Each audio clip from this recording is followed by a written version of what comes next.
Aujourd'hui, on va montrer comment préparer une toile. Les toiles, c'est très important de faire une belle couche de fond. Souvent, si tu fais pas une assez belle couche de fond, les petits points vont paraître.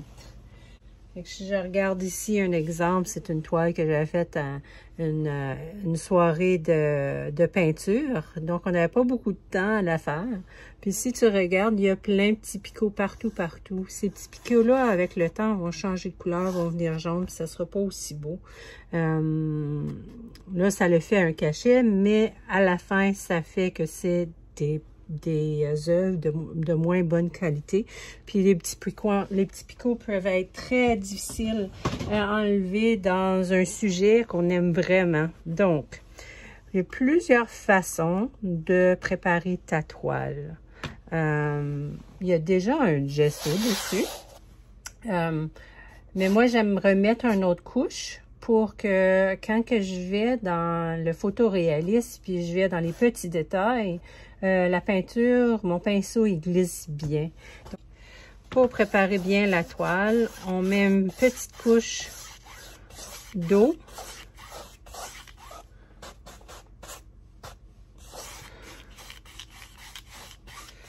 On met tout le temps un petit cours, bon, pas tout le temps, mais surtout si c'est une très grosse toile, puis tu veux vraiment faire une application très lisse, comme un ciel, l'eau, là, c'est important que l'application soit très lisse. Fait que j'ai mis une couche d'eau, puis là, maintenant, j'allais avec ma couleur de fond. Les choix de couleur de fond varient, là. Tu choisis qu'est-ce que ça te tente. Des fois, je vais choisir la couleur primaire qu'on trouve partout. Des fois, je vais choisir la couleur contraste. Comme ça, si je manque des petits coups, je vois c'est où. Puis même des fois, je vais choisir, comme les grands artistes, de aller avec la couleur contraste puis la laisser paraître. Donc là, ça s'étend très bien. Puis si vous voyez, je tourne, je fais des X. Je fais des X, je fais des Y. Ça va vraiment bien en ce moment. Puis l'angle de mon pinceau, si vous regardez, ben le pinceau, c'est pas comme un crayon. Le crayon, ça se tient comme ça a juste une surface de crayon. Le pinceau, ben, tu peux faire des lignes droites, tu peux faire des lignes carrées. Donc, il y a plusieurs façons d'utiliser ton pinceau, puis de le tenir.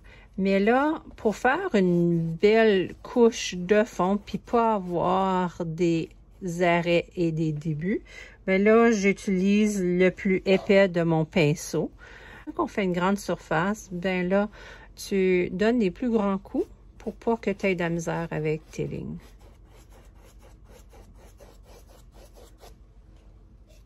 Puis il faut surtout pas oublier en haut, les coins.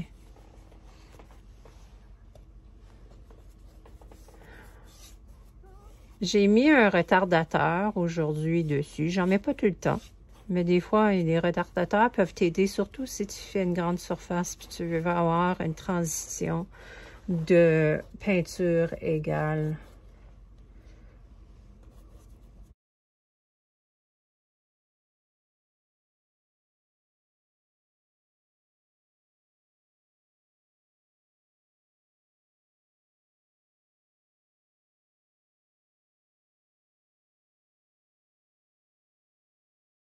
Un peu là. Puis là, tu travailles, puis tu fais plein des petits picots comme ça. Puis là, ça continue à essayer, puis essayer de couvrir ça, là. Là, ça fait comme 10 coups que je fais pour couvrir. Ben, c'est plus simple de juste, dès que tu entends que ton pinceau fait du bruit, je ne vais pas te chercher de la peinture. Fait que le bruit qu'on entend en ce moment, le chou, chou, chou, chou, c'est correct. Mais quand ça fait vraiment des grattements sur la toile, ben là aussi, c'est une autre façon de savoir que tu n'as plus assez de peinture. Fait que je vais vraiment sur tous les sens. On commence d'un coin, puis on s'en va vers l'autre sens. On commence pas dans une région, puis aller là. À cause de ça, ça commence déjà à sécher.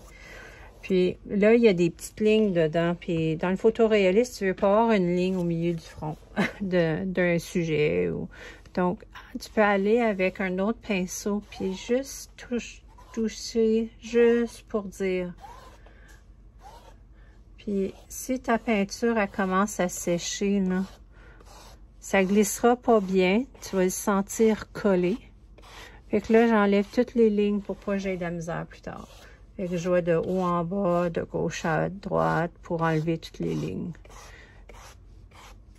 En faisant ça, ben, je vais pouvoir avoir vraiment une belle couche de fond, puis je vais pouvoir bien réussir à continuer mon œuvre.